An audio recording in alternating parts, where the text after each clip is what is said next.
Halo, saya Jonathan Herdioko. Saya seorang dosen di sebuah PTS di Jogja. Dan ini hal yang mungkin kalian pengen ketahui, dosen itu seperti apa sih? Ya.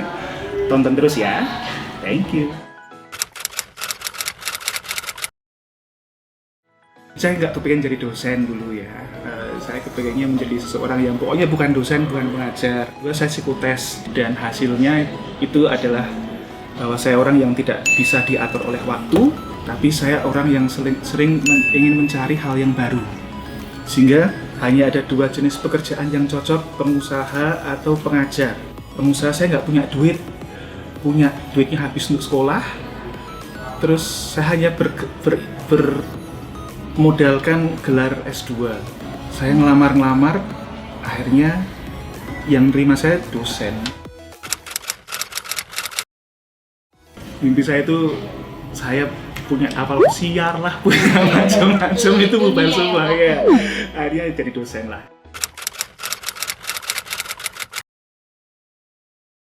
Sudah 20 tahun jadi dosen ya. Sejak tahun 2000, sekarang 2020 ya pas 20 tahun jadi dosen. Lama juga ya.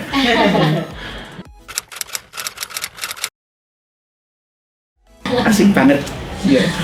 Dosen tuh asik banget, bisa bangun siang ya. Sama kayak kalian juga bangun siang, sama dosen juga gitu. Yang jelas jadi dosen itu keuntungannya, tanda petik ya, keuntungannya itu wawasannya luas ya. Karena sering baca, dengan kita sering update PowerPoint kita segala macam kalau pas mengajarkan, artinya ada sesuatu yang baru yang selalu kita ketahui ya. Bukan berarti bahwa saya satu langkah di depan mahasiswa gitu, nggak gitu juga sih. Tapi passion membacanya, passion melihat sesuatu yang baru itu menjadi lebih membahagiakan ya sebagai orang dosen. Ya dosen itu pokoknya intinya senang baca, dah itu kelar kok itu seperti itu.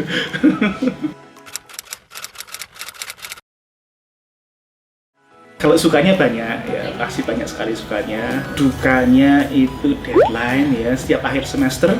Jadi dosen itu punya 3 kewajiban: pengajaran, penelitian, pengabdian. Pengajaran ya, passionnya mengajar, itu pasti wajib, itu pasti selalu kita lakukan. Penelitian, jadi dosen itu setiap tahun minimal sekali membuat penelitian ya. Ada yang sampai 2, ada yang sampai 3, saya cukup 1 aja deh ya, 2 lah paling enggak, 2 setahun. Dan kita pengabdian. Nggak enaknya kalau udah deadline, saking enaknya ngajar, kita lupa bahwa bulan depan sudah harus ngumpulin penelitian, bulan depan harus ngumpulin pelajaran, sehingga kita melek juga ya, tetap lembur ngetik segala macam.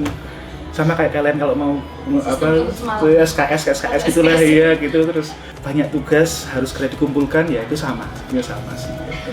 Jadi ya dosen ya tidak semudah itu juga ya. Jadi ada deadline juga yang merupakan dukanya. Dan duka yang kedua itu adalah kalau ngoreksi itu ada tugas, ada ujian, ada haus dan lain-lain, aktivitas segala macam, itu kadang-kadang menjadi dukanya. Kalau kelasnya sedikit nggak apa-apa, kalau kelasnya banyak, gede-gede gitu, aduh ya, menghabiskan ini ya.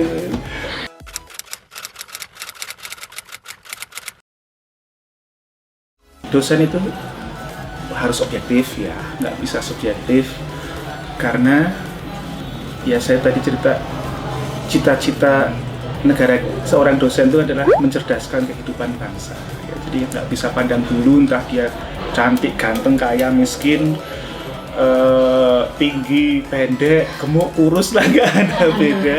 Semua itu kita pukul rata ya, karena ya tugas kita itu adalah mencerdaskan siapapun, baik yang sudah cerdas, sudah pandai ya, semoga bisa dipertahankan, ditingkatkan. Yang kurang ya harus kita pandaikan ya, kurang lebih seperti itu. Gimana supaya dia menjadi sarjana yang berkualitas lah gitu ya.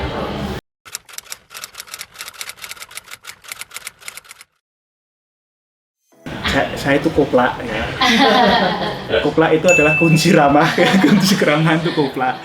Enggak gini ya, saya teringat almarhum bapak saya juga, dia bilang bahwa gini, jangan sampai apa yang kamu ajarkan itu dia nggak bisa sampai lulus ya. Jadi kalau yang mengajar 1 semester, artinya si mahasiswa itu kalau nggak kebangetan jangan sampai dia harus minimal bisa lanjut dulu, perkara dia ngulang itu yang penting dia bisa lanjut dulu.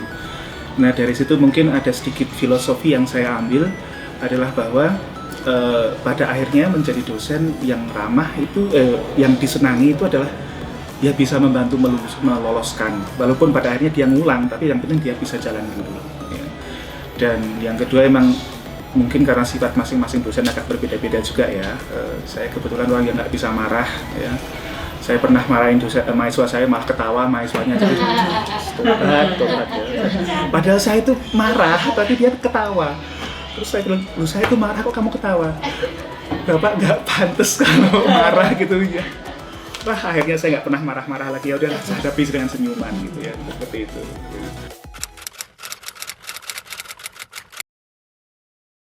Oh pasti ada. Dia tahu deh Pak. Ya sebelum nikah ada, ya, sebelum nikah ada 3 kali, seingat saya loh 3 kali. Ya. Mungkin ada list panjangnya juga ya, tapi ya yang teringat itu 3 kali. Sesudah nikah enggak sih, tapi yang senang sama saya itu ada juga. Ada yang terus terang bilang, sayang ya bapak udah nikah. Loh emang kenapa? Saya bilang gitu. Emang kenapa kalau saya bilang nikah? Gak apa-apa pak, sambil mukanya memerah gitu-gitu. Oh ini gitu.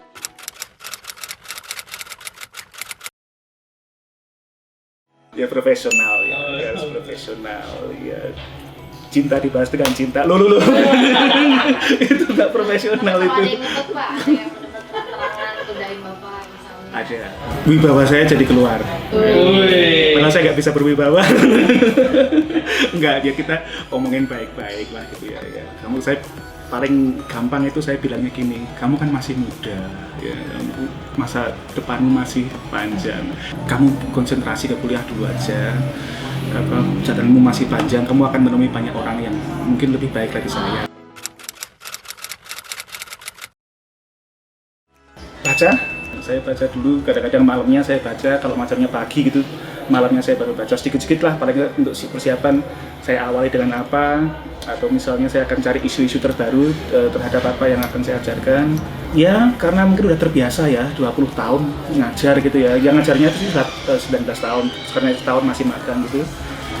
Jadi lama-lama terbiasa, ngalir gitu, kadang-kadang kita bisa menghubungkan realita di luar dengan setiap mata kuliah, dimasukkan sesuai dengan topik-topiknya itu juga bisa. Jadi ya persiapannya ya gitulah ya, biasa banget ya.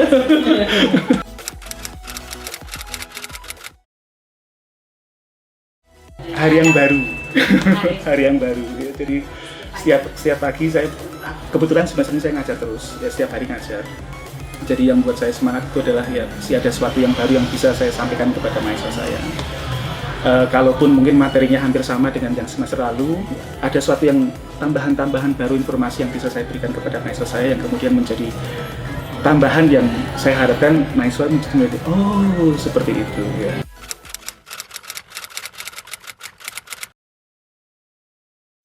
Ya, kadang-kadang kalau mahasiswa yang kritis itu ya, mereka kadang-kadang bertanya sesuatu gitu yang nggak bisa saya jawab, itu pasti ada. Caranya 2. Yang pertama adalah pertanyaan yang bagus. Itu kebetulan akan saya ajarkan minggu depan. Jadi kita tunggu minggu depan. Kalau nggak kedua, biasanya saya jawabnya personal.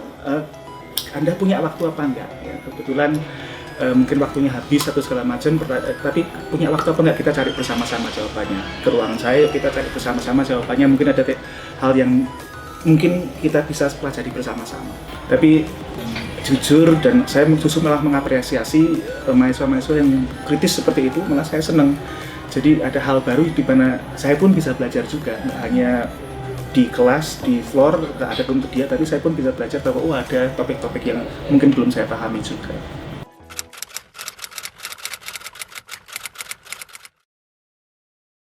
Ada beberapa kali saya jadi ingat.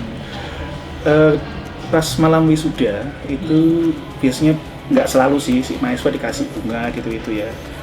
Kemudian pernah suatu saat itu si mahasiswa suruh kasih serahkanlah bunga itu kepada dosen favoritmu. Pernah suatu saat itu wisudanya itu sekitar 30-an mahasiswa, saya dapat 21 ya, jadi itu lulus gitu terus wah gitu. Saya bawa pulang bunga rose itu dengan paling banyak, saya simpen di rumah.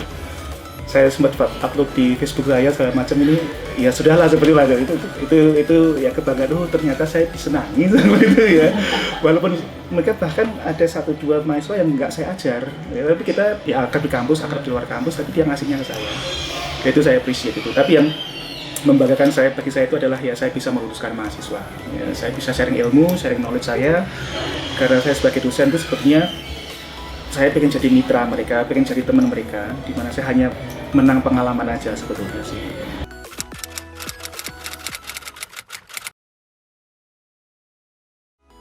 Yang paling itu 2, duduk paling depan sama duduk paling belakang.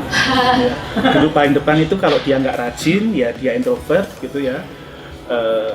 Tapi biasanya yang depan duduknya itu biasanya nilainya bagus. Duduk paling belakang itu kalau dia nggak tidur, ya ngobrol sendiri, itu main HP itu nilainya so lah kayak gitu itu yang paling sering saya ingat. Tapi yang in general yang paling sering saya ingat adalah biasanya yang ketemu saya ya, ketemu ke ruangan atau setelah kelas atau DM lah atau apalah gitu, itu yang paling sering saya paling cantik ada itu banyak teringat ya.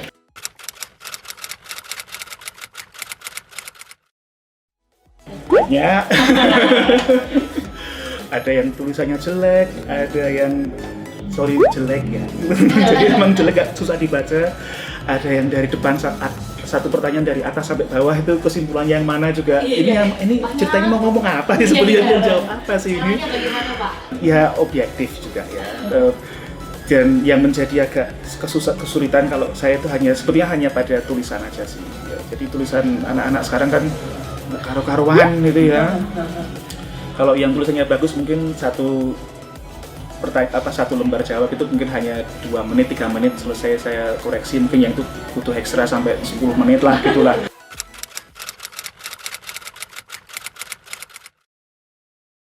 Enggak ya, ya kecuali kalau saya merasa agak down itu kalau ketika mahasiswa saya itu skripsinya lama. Ya, jadi dia kok skripsi sampai 3 semester gitu, itu saya pasti kejar dia, dan itu merupakan beban bagi saya ya, beban karena ya saya bertanggung jawab untuk meluluskan dia, untuk menyelesaikan skripsi dia. Kok dia sampai 3 semester nggak selesai, ada apa? Saya WA, saya hubungin, ayo kapan bimbingan lagi, sampai pada akhirnya dia itu ya Pak, mohon maaf saya masih gini, tapi akhirnya datang dan lulus juga. Ini semester terakhir sama saya, kalau nggak kamu ganti dosen aja. Akhirnya dia semangat dan hanya dalam waktu 2 bulan selesai juga.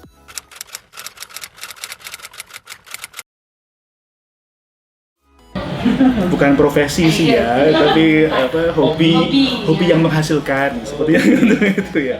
Saya juga seorang fotografer ya, baru belajar dikit-dikit videografi juga, mungkin kayak gini-gini juga ya, tapi bukan videografi yang kayak YouTuber gitu enggak, tapi buat video konten-konten gitu ya. Tapi saya seorang fotografer amatir ya, saya punya komunitas juga yang ya kadang-kadang saya juga ada job foto juga, sampai saat ini masih ada. Dan kalau pas lagi banyak justru lebih besar dari gajinya.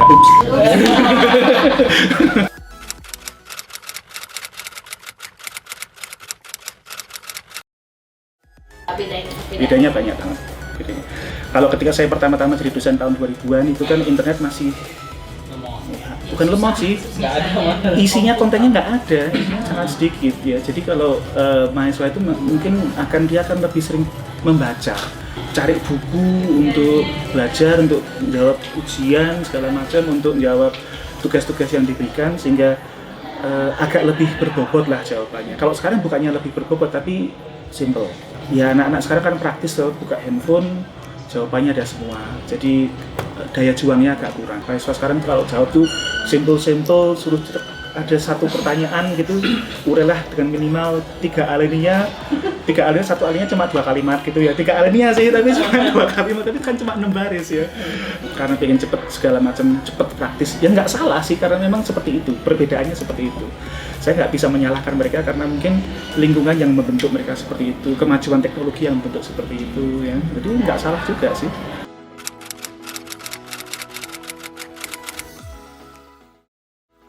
Mau, karena age is just a number. Oke. Being young is forever ya.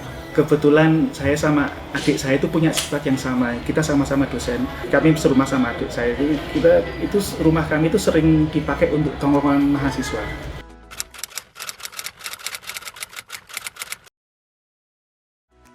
Pesan-pesannya itu ya bacalah. Ya, kalau bacanya senangnya pakai handphone ya nggak apa-apa, optimalkan. Ya, jangan kemudian handphone dipakai untuk nge-game aja, hanya untuk sosmed, tapi informasi banyak sekali yang bisa kita dapatkan. Kalau misalnya ada kesempatan untuk studi lanjut, beasiswa yang bisa dibaca lewat handphone juga sangat banyak. Ya. Jadi informasi-informasi yang bisa didapatkan sangat banyak lewat perangkat yang dimiliki. Ya. Seperti itu sih.